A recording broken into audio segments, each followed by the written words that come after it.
নমস্কার বন্ধুরা, আপনারা দেখছেন অনলাইন তথ্য, সবার আগে সঠিক তথ্য। আপনারা অনেকেই অনেক ভিডিও দেখে ফেলেছেন যে কিভাবে আপনারা প্রচেষ্টা প্রকল্পের ফর্ম ফিল আপ করবেন। তো আমি আজকে এই ভিডিওতে দেখাবো আপনারা কিভাবে অ্যাপ ডাউনলোড করবেন। এখন কি হচ্ছে, ওয়েবসাইটে কিন্তু আপনাদের অ্যাপটি ইনস্টল করতে অনেকই সমস্যা হচ্ছে, সার্ভারের সমস্যা হচ্ছে, ঠিক আছে? যার জন্য আমি এই ভিডিওর ডেসক্রিপশান বক্সে অ্যাপের লিঙ্ক দিয়ে দিয়েছি। দ্বিতীয়ত, ওটিপি পেতে আপনাদের সমস্যা হচ্ছে মোবাইল নাম্বারে, তারও সমস্যার সমাধান এই ভিডিওতেই পাবেন। এবং ইন্টারনেট কানেকশান বারবার যে একটা অপশান ভেসে উঠছে, আবার চেষ্টা করুন, ঠিক আছে? সেই সমস্যারও কিন্তু সমাধান এই ভিডিওতেই পাবেন। এবং ব্যাংকের আইএফসি নাম্বার, আপনাদের নাম্বার কিন্তু ব্যাংকের নিচ্ছে না সেই ঘরটায় নাম্বার, তা সেটারও সমস্যার সমাধান কিন্তু এই ভিডিওতেই পাবেন। এবং সিগনেচারের প্রবলেম, আপনারা যখন সিগনেচার করছেন তখন কিন্তু সাবমিট হচ্ছে না। তো আমিও এই সমস্যাগুলোই পড়েছি এবং আপনাদের তাই জন্যই এই ভিডিওটি করেই আপনাদের দেখালাম, ঠিক আছে? তো অবশ্যই চ্যানেলে নতুন এলে চ্যানেলটিকে সাবস্ক্রাইব করুন এবং পাশের নোটিফিকেশান বাটনটি অন করে দিন। আর ভিডিওটি পুরো দেখুন অবশ্যই, তবেই কিন্তু বুঝতে পারবেন। তো চলুন আজকের ভিডিও শুরু করা যাক।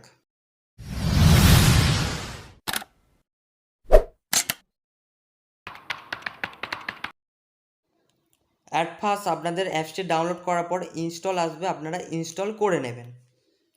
ডিসক্রিপশান বক্স থেকে অ্যাপসে ক্লিক করার পর ইনস্টল করে নেবেন। তারপরে আমার যেহেতু ফোন মাস্টার আছে, তারপর আপনারা ওপেন করে নেবেন। তো ওপেন করার পর ঠিক এরকম অপশান আসবে, আপনারা আপনাদের ল্যাঙ্গুয়েজটা সিলেক্ট করবেন। আমি বাংলা সিলেক্ট করে নিচ্ছি। তার আগে কিছু পারমিশন চাইবে, দুটো পারমিশনই অ্যালাউ করে দেবেন লোকেশানের, ঠিক আছে? এবার আপনারা কী করবেন, আপনাদের মোবাইল নাম্বারটি দেবেন, ঠিক আছে? তো আমি যেটা দিয়েছি জিওর নাম্বার দিয়েছি, দেখতেই পাচ্ছেন। এবং ওটিপি অপশানে ক্লিক করেছি। এখানে কিন্তু ওটিপি লিখুন বলছে, তো একটু সময় লাগবে। যদি না আপনাদের মোবাইল নাম্বার ওই নাম্বারে আসে, 1 মিনিট অপেক্ষা করার পর আবার করবেন ওটিপি, ঠিক আছে? আবার ক্লিক করবেন, তখন কিন্তু চলে আসবে। এরকমভাবে দুবার একবার চেষ্টা করবেন। তো আমার প্রথমবারই চলে এসেছে, দেখতে পাচ্ছেন। আর প্রথমবারই না এলে দ্বিতীয়বার চেষ্টা করুন, না হলে অন্য নাম্বার দেবেন। তারপরে একটু প্রসেসিং হবে, ঠিক আছে? এখানে দেখা যাচ্ছে, দেখুন, দুঃখিত, দয়া করে আপনার ইন্টারনেট কানেকশান পরীক্ষা করুন বা চেষ্টা করুন। আপনারা কি করবেন, আপনারা বাড়ির ছাদে বা বাইরে চলে যাবেন, ঘর থেকে কিন্তু করবেন না। তাহলে কিন্তু এরকম বারবার অপশান আসবে। আমি যেহেতু ঘরের মধ্যে ছিলাম, তখন কি করলাম, আমি আবার বাড়ির ছাদে চলে গেলাম, ঠিক আছে? তো আপনারাও অবশ্যই বাইরে বেরিয়ে যাবেন। ঘরের মধ্যে ইন্টারনেট কানেকশানটি একটু প্রবলেম হতে পারে, আপনারা বারবার চেষ্টা করবেন, যেহেতু এই সার্ভারে অনেকেই করছে, ঠিক আছে? এবার এই অপশানটা আসবে, তারপর ওকেশানটি অন করে দেবেন। লোকেশান চাইবে, আপনারা অবশ্যই ওকে করবেন। তারপর এখানে এখনই আবেদন করুন অপশানে আপনারা ক্লিক করবেন। নিচে দিয়ে দেখতে পাচ্ছেন যে, আর এই লেখাগুলো আপনারা চাইলে একটু পড়ে নিতে পারেন। আমি একটু পড়ে নিচ্ছি লেখাগুলো, যাই হোক আমি মোটামুটি একটু পড়ে নিচ্ছি। তারপরে জাস্ট এখনই আবেদন করুন, ক্লিক করবেন, তারপরে ওকে করবেন।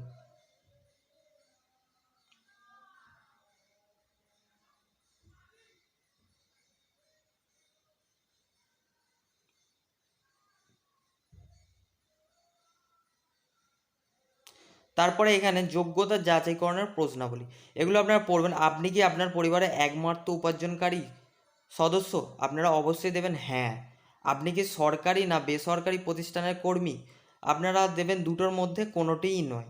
তৃতীয় অপশান, আপনি কি সরকারের কোনো যোজনা থেকে সহায়তা পাচ্ছেন? যদি পান আপনারা হ্যাঁ দেবেন, আর হ্যাঁ দিলে কিন্তু আপনারা পাবেন না, ঠিক আছে? আমি যেহেতু পাচ্ছি না, আমি না দিচ্ছি। আর যারা পান তারা পান দিয়ে দেবেন, ঠিক আছে? আপনার বর্তমান পেশার তথ্যাদি, আমি যেহেতু লেবার দিয়ে দিচ্ছি, ঠিক আছে? আমি এখানে লেবার দিয়ে দিচ্ছি, আপনারা যেটা করেন সেটা অবশ্যই দিয়ে নেবেন। আমি এখানে লেবার দিয়ে সেভ করুন এবং এগোন অপশানে ক্লিক করছি। তারপরে আপনাদের ব্যাংকের নাম্বারটি চাইবে, অ্যাকাউন্ট নাম্বার, আপনারা অ্যাকাউন্ট নাম্বারটি দিয়ে নেবেন। তারপরের অপশানেও চাইবে পুনরায় ব্যাংক অ্যাকাউন্ট নাম্বারটি লিখুন, লিখে দেবেন, ঠিক আছে? তারপরে আমি যে সমস্যাটাই পড়ি হচ্ছে গিয়ে, আপনাদের যখন আইএফসি কোড দিতে যাই, ঠিক আছে, তখনই কিন্তু আমার সমস্যাটা হয়, যেখানে কি হয়, নাম্বার কিন্তু আইএফসি কোডে নিচ্ছে না, ঠিক আছে? তো দেখুন আমি কি সমস্যায় পড়ি, আপনারাও পড়বেন অবশ্যই, আপনারাও হয়তো পড়েছেন, যার জন্যই ভিডিও দেখছেন এই ভিডিওটি, ঠিক আছে? এখানে আপনাদের কি হচ্ছে, নাম্বার কিন্তু নিচ্ছে না, দুটো জিরো যে আছে এসবিআইএনের পর, আমার কিন্তু মোটে নিচ্ছে না। তো আমি তখন কি করি, দেখুন, ও দিতে নিচ্ছে কিন্তু জিরো নিচ্ছে না। আবার যখন অন্য যে নাম্বারগুলো আছে তারপরে সেই সংখ্যাগুলোও নিচ্ছে না। আমি তো কনফিউজ যে কী হচ্ছে, এখানে নিচ্ছে না কেন। তো আমি তারপর কি করলাম, দেখুন, কপি করে নিলাম ওপর থেকে। তো আমি এখানে বেরোতেও পাচ্ছি না। তো আমি কী করলাম, ওই যে ওপরের ব্যাঙ্ক অ্যাকাউন্টের নাম্বারের জায়গায় আমি আমার আইএফএসসি নাম্বারটা লিখলাম এবং সেখান থেকে কপি করে নিলাম। তো আপনি কি করবেন, আগে থেকে কপি করে রেখে দেবেন, ঠিক আছে, যেখানে হোক লিখে আইএফএসসি কোডটি কপি করে নেবেন, ঠিক আছে। তো আমি দেখুন কি করছি এখানে, আমি সমস্যায় পড়েছিলাম, তো আপনারাও যাতে না পড়েন তার জন্য এই ভিডিওটি বানানো। অবশ্যই ভিডিওটি দেখে নেবেন বন্ধুরা, পুরোটি দেখবেন, এরপরে সিগনেচারেরও কিন্তু সমস্যা হবে আপনাদের। তো যাই হোক, আমি এই সমস্যাটা অনেকক্ষণ ধরে ভাবি এবং চেষ্টা করতেই থাকি, তাও কিন্তু হয় না। তখন কি করি আমি, দেখুন, আচ্ছা,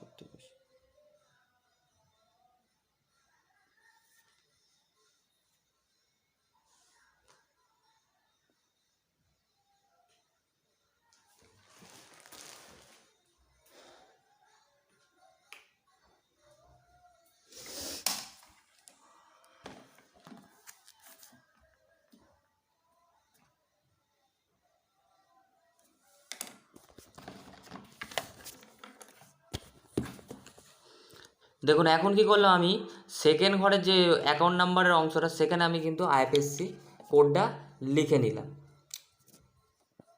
তো শেষে 4টে নাম্বার আমি লিখে নিলাম, এই সরি 5টা নাম্বার, তখন আমি কপি করে নিলাম, কাট করে নিয়ে কপি করে নিলাম। এখন আমি অ্যাকাউন্ট নাম্বারটা লিখে দিলাম আবার যেরকম ছিল ওই ঘরে। তো লেখার পর আমি আবার এই ঘরে চলে এলাম এবং প্রথমে যে লেটারগুলো আছে সেই ক্যাপিটাল লেটারগুলো দিয়ে নিলাম। তারপরে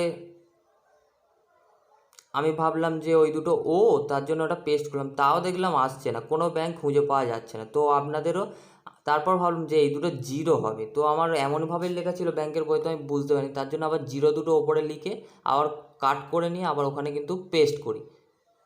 তো পেস্ট করার পর সাথে সাথেই কিন্তু আমার কাছে চলে আসে, দেখুন পেস্ট করলাম এবং এখানে এনটা কাট পড়ে গেছে, তার জন্য এসবিআই এনটা লিখলাম। তো লেখার পরই সঙ্গে সঙ্গে কিন্তু আপনাদের এরকম সঠিক হলে কিন্তু চলে আসবে আপনাদের ব্যাংকের নাম এবং শাখার নাম, দেখতে পাচ্ছেন আমার শাখা বাগড়ার যেহেতু। তারপর এখান দিয়ে আপনারা কী করবেন, সেভ করুন এবং এগোন অপশানে আপনারা ক্লিক করবেন, দেওয়ার পর আর ভালো করে মিলিয়ে নেবেন ব্যাংক অ্যাকাউন্টেই কিন্তু আসল, আপনাদের ব্যাংক অ্যাকাউন্ট ভুল দিলে কিন্তু আপনারা আর কিছু টাকা পাবেন না, ঠিক আছে। তো অবশ্যই পান না পান অবশ্যই ব্যাংক অ্যাকাউন্টটা কিন্তু ভালো করে দেখে নেবেন, ঠিক আছে। তারপর সেভ করুন এবং এগোন অপশানে ক্লিক করে দেবেন। তো আমি ভালো করে একটু মিলিয়ে নিচ্ছি যার কারণে যাতে না ভুল হয়, ঠিক আছে। তো আপনারাও দেখে নেবেন এবং সেভ করুন, এগোন অপশানে ক্লিক করুন। তারপরে যাচাই করার পদ্ধতি আধার কার্ডের মাধ্যমে আমি আবেদন করছি, আপনারা যেটা পারেন সেটা সিলেক্ট করে নেবেন, ভোটার কার্ড বা আমি এখানে আমার নাম দিয়ে দিচ্ছি, এখানে আমার বাবার নাম দিয়ে দিচ্ছি, এখানে আপনি মহিলা হলে মহিলা আপনার নাম দিয়ে মহিলা দেবেন, আমি পুরুষ দিয়ে নিলাম। এবং এখানে যে সমস্যাটাই আপনার পড়তে পারেন, মাসটা কিন্তু আপনারা খুঁজতে নাও পেতে পারেন, তখন কী করতে হবে, আপনাদের স্ক্রল ডাউন করতে হবে, নিচের দিকে তুলতে হবে, ঠিক আছে। দেখতে পাচ্ছেন এই নিচের দিকে নামানো তোলানো এরমভাবে করতে হবে। অনেক সময় কেউ আমাদের মান্থের ওপর ক্লিক করলে মাস পেয়ে যায়, কিন্তু এখানে কিন্তু পাবেন না, ঠিক আছে। এবং সালটা কিন্তু সালের ওপর ক্লিক করলে পেয়ে যাবেন। তো সঙ্গে সঙ্গে আপনার এজটা চলে আসবে, এখানে আপনাদের ডিস্ট্রিক্টটা সিলেক্ট করে নেবেন, তারপরে আপনাদের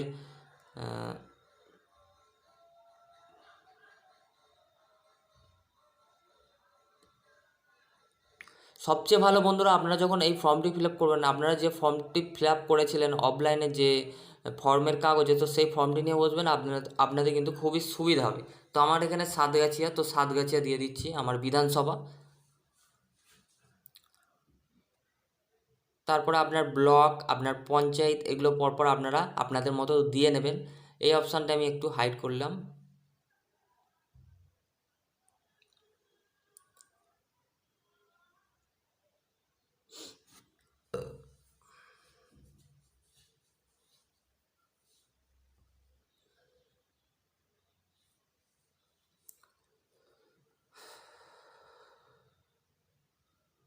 তো এরকম পরপর কিন্তু আপনারা দিয়ে নেবেন। এখানে পারিবারিক উপার্জন কিন্তু 500 কম দিয়ে দিচ্ছে, আপনারা 5,000 কম দিয়ে দিচ্ছে, আপনারা আপনাদেরটা দিয়ে নেবেন, ঠিক আছে। আপনারা যে যত পান সেটা দিয়ে দেবেন। আপনার আধার কার্ডের তথ্য দিন, আপনার আধার কার্ডের নাম্বারটা এখানে দিয়ে দিতে বলছে, তো আমি আধার কার্ডের নাম্বারটা দিয়ে নিচ্ছি। এবং আপনার আধার কার্ডের একটি ছবি তুলুন, যে অপশানটি আছে ওখানে ক্লিক করবেন, আপনারা সরাসরি গ্যালারিতে চলে যাবেন। সেখান থেকে আপনারা আপনাদের আগে থেকে কিন্তু ছবিগুলো তুলে রাখবেন অবশ্যই, ঠিক আছে। একটি আধার কার্ডের ফ্রন্ট পেজের ছবি এবং একটি আপনার পাসপোর্ট সাইজ ছবি, ঠিক আছে, ওই দুটো তুলে রাখবেন আগে থেকে। তো আমার যেহেতু তোলা আছে, তো আমি সেখান থেকে জাস্ট সিলেক্ট করে ফাইলে ঢুকে যাচ্ছি এবং ফাইল থেকে দিয়ে নিচ্ছি। দ্বিতীয় অপশানটাও আমি দেখতে পাচ্ছেন আমি দিয়ে নিলাম। এখানে কার্ডের ধরন বলছে যে আপনার ডিজিটাল রেশন কার্ডের কিন্তু তথ্যটা দিতে হবে। আপনারা এই ঘরে নাম্বার দেবেন, আর প্রথমের ঘরে দেখতে পাচ্ছেন কার্ডের ধরন, ওখানে সিলেক্ট করে কী করবেন, আপনাদের যেই কার্ড সেই কার্ডটা দিয়ে দেবেন। অনেকের পিএইচএইচ, আমার যেমন পিএইচএইচ, আরবি সব নাম আছে, তো সেই নামগুলো আপনারা সিলেক্ট করে দেবেন। আমি এখানে নাম্বারটি দিয়ে দেবো, ঠিক আছে। তো আমি নাম্বারটি দিয়ে নেব। তো দেখতে পাচ্ছেন আমি আমার কার্ডের নাম্বারটি দিয়ে নিচ্ছি এবং সেভ করুন এবং এগোন অপশানে আমি ক্লিক করে দেবো। একটু মিলিয়ে দেবেন এইগুলো অবশ্যই বন্ধুরা, যাচাই করে দেবেন। আর এখানে পিএইচআই সিলেক্ট করে নিলাম।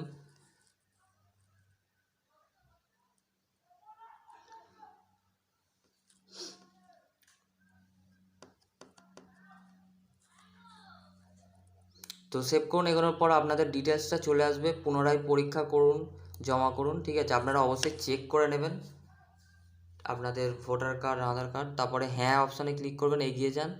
তারপরে এখানে সিগনেচারে কিন্তু আপনাদের সমস্যা হবে। আমি এখানে ফুল নেম সিগনেচার করছি, দেখুন কি দেখায়। তো আমি যখন জমা করুন অপশানে ক্লিক করলাম, আপনার আবেদনটি যাচাই করা হচ্ছে। তখন কি দেখাচ্ছে দেখুন, দয়া করে আপনার ইন্টারনেট কানেকশান পরীক্ষা করুন। তো আমি যখন বারবার এইটা ফুল নাম দিয়ে সিগনেচার করি তখন কিন্তু নিচ্ছে না, আড়াআড়িভাবে যেহেতু করছি, ঠিক আছে। তো বারবার দুঃখিত দেখাচ্ছে। তো আমি বারবার করেই যাচ্ছি, কিন্তু তাও কিন্তু হচ্ছে না। আপনাদেরও নাও হতে পারে, ঠিক আছে। এটা অবশ্যই দেখুন আমি কিভাবে সলিউশনটা পেলাম। তখন কি করলাম, আমি এরকমভাবে আবার লিখলাম, তারপরে আবার জমা করুন অপশানে ক্লিক করলাম, তাও কিন্তু হলো না, ঠিক আছে। তারপরে আমি যেটা করলাম কি, আমি রিফ্রেশ মারলাম ওপরের যে অপশানটা দেখতে রিফ্রেশ অপশান, তখন আমি কি করলাম, শর্টকাটে সিগনেচারটা করলাম এবং এখানে আপনার আবেদনপত্রের দেখুন দুঃখিত, দয়া করে আপনার ইন্টারনেট কানেকশন। তো আবার জমা করুন অপশানে আমরা ক্লিক করলাম। এটা কিন্তু করতেই থাকবেন, ঠিক আছে। আপনাদের শর্টকাট দিয়ে দেবেন নামের, দিয়ে তারপরে কিন্তু জমা করুন এক লাইনে করতে হবে, এটা এক লাইনে করে দেবেন। তারপর জমা করুন অপশানে করবেন, তারপর একটু ওয়েট করবেন, তারপরে তথ্য জমা করা হচ্ছে, দেখতে পাচ্ছেন। তো বন্ধুরা দেখতে পাচ্ছেন এখানে তথ্য কিন্তু জমা করা হচ্ছে এবং আমাদের প্রসেসিংটা একদম দেখিয়ে দেবে সাকসেস হয়েছে, মানে ফর্ম ফিল আপটি। দেখুন দেখতে পাচ্ছেন অ্যাপ বন্ধ করুন এবং এখানে সাকসেস বলে প্রচেষ্টা একটা মানে যে সফল হয়েছে আপনার ফর্মটি, এরকম একটা মেসেজ আসবে। এবারে দেখতে পাচ্ছেন ধন্যবাদ, আবেদনপত্র সফলভাবে জমা হয়েছে। তো বন্ধুরা এই ছিল আজকের ভিডিওটি ভালো লাগলে লাইক করবেন, চ্যানেলে নতুন হলে চ্যানেলটি কিন্তু অবশ্যই সাবস্ক্রাইব করবেন। সমস্ত রকমের সঠিক তথ্য দিয়ে এই চ্যানেলে পাবলিশ করা হয়। তো আজকের মতো এই পর্যন্ত, দেখা হচ্ছে পরের ভিডিওয়।